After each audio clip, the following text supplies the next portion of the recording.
Hello everyone. Today I'm going to discuss what I learned from Harrison Chase's course on LangChain for LLM application development. Harrison is the founder of LangChain, and this framework is a game changer for building apps with large language models.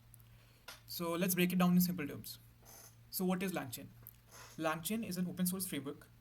It's available in Python and JavaScript, and it helps us build LLM powered apps with modular components. We can think of it as Lego blocks. We snap together the models, the prompts, the memory, and the tools to create custom workflows. And we can swap these out at any moment of time, which we'll be seeing later in the further courses. And the focus for this is on composition and modularity. First, we move on with models, prompts, and parsers. So, models, LangChain allows us to use models like ChatGPT, large language models like ChatGPT, the chat models, and text embedding models. And then we move on to prompts. So for prompts, it's like instead of hard coding the inputs, we can just use templates. So for example, we could be like translate this text, and there is that input query of a text, and this with this we can generate like dynamically generate the queries. Like if we feed any kind of input for text, we can just dynamically change it and then put the new translate this text query.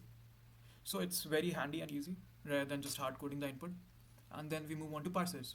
So parsers are what make like the messy model outputs that we get. It's very unstructured the outputs that we get with this. So it helps us structure them. We can like be extracting a list from unstructured list from an unstructured response of names, but we want a list of names. So we can be using parsers for that.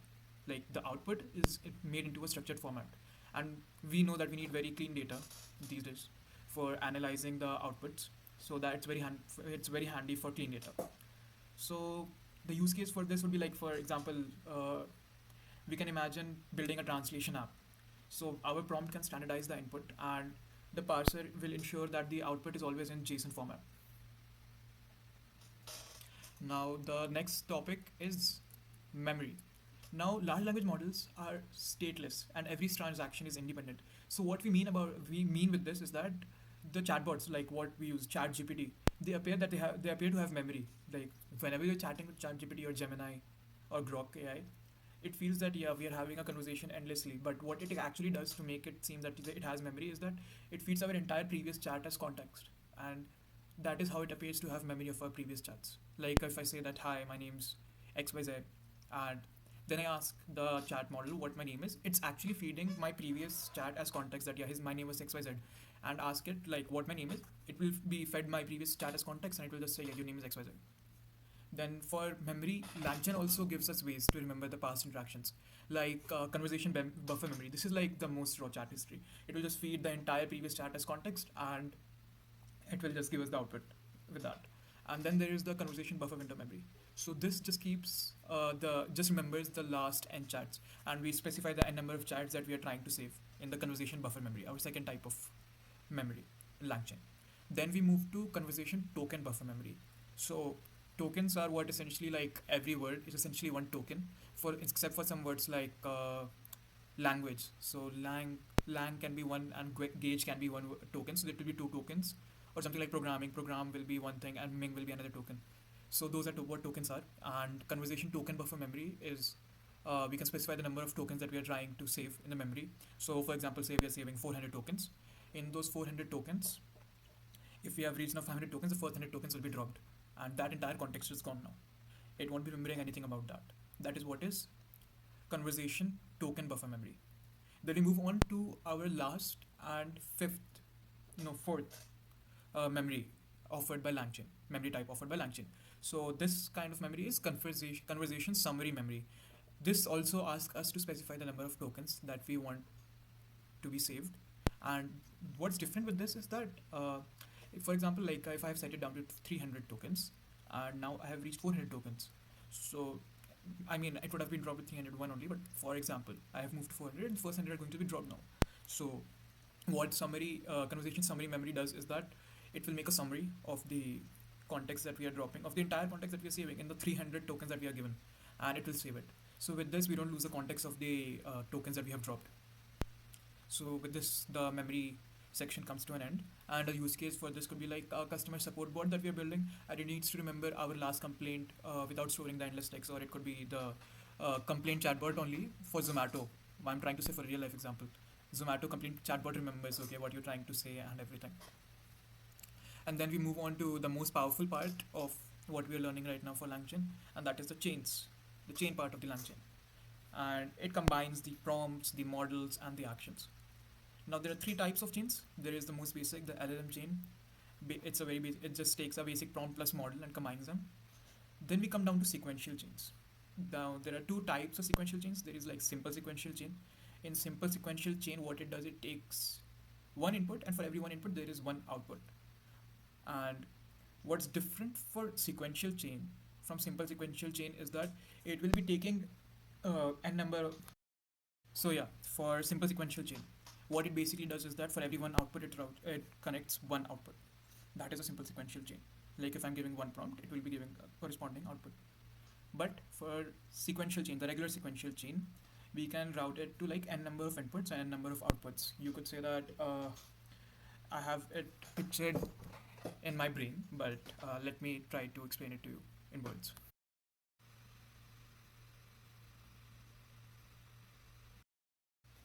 Now, if you would have seen the images that I showed you, the simple sequential chain and the regular sequential chain.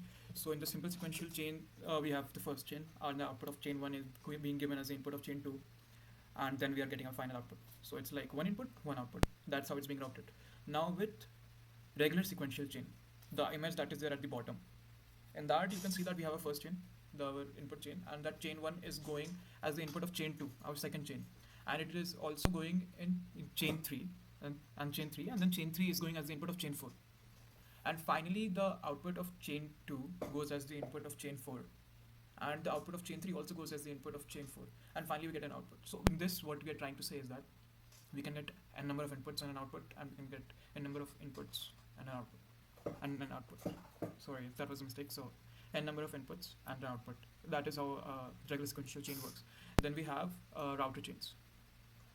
So what router chains is that it directs the inputs to specialized subchains, like depending on the situation. If we are having our inputs and it's about subjects, like if they have subjects or not, the first chain outputs. So if the outputs have subjects like mention maths, English, Hindi, then we move it to the subject router chain, or else if they don't have a subject, it moves to the non-router chain. That is how router chains work, like they route the data as implied by the name. Then we move on to question answering over documents. So what we could say with this would be like we want to build a chat GPT for our PDFs. So for this, what we first do is that we embed the text into vectors, OpenAI's embeddings. Like we embed it into the vectors, and then we store the vector database. And what we use in the videos were the doc array in memory search, for example. And lastly, we retrieve the QA using retrieval QA.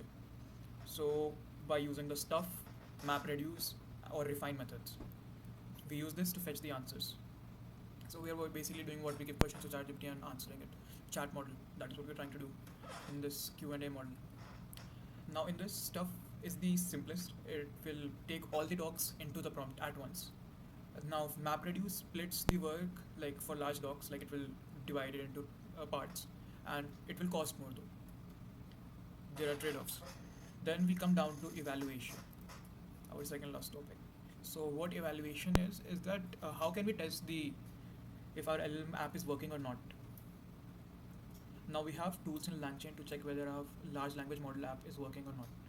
There is QA evaluation chains. It will generate test question answer pairs.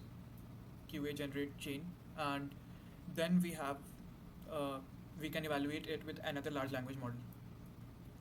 Like we can use our app's answers can be graded by another ChatGPT 4 model, the QA evaluation chain, and then we can debug these things to like see whether what the large language model is doing when our model is doing, not the large language model, our specialized app model is doing. So when we say LangChain.debug is equal to true, we can see what is happening behind the scenes under the hood. Then lastly, move on to the last topic, agents. So what agents are in LLMs? It's like they use tools like a calculator or a web search. These are the kind of agents that these are the tools that agents use. Now the key tools that we studied in our course were the Python agent. It lets the LLM run Python code using the Python REPL tool. Then we can create custom tools by first the syntax is @tool, and we can just decorate the functions with that to create newer tools. For example, we could be creating a math tutor agent that solves equations live by writing and executing code. And that is it for LangChain. That is it for LangChain introduction, what we did right now. And we'll be moving further with tools and functions regarding LangChain in the next video. Thank you.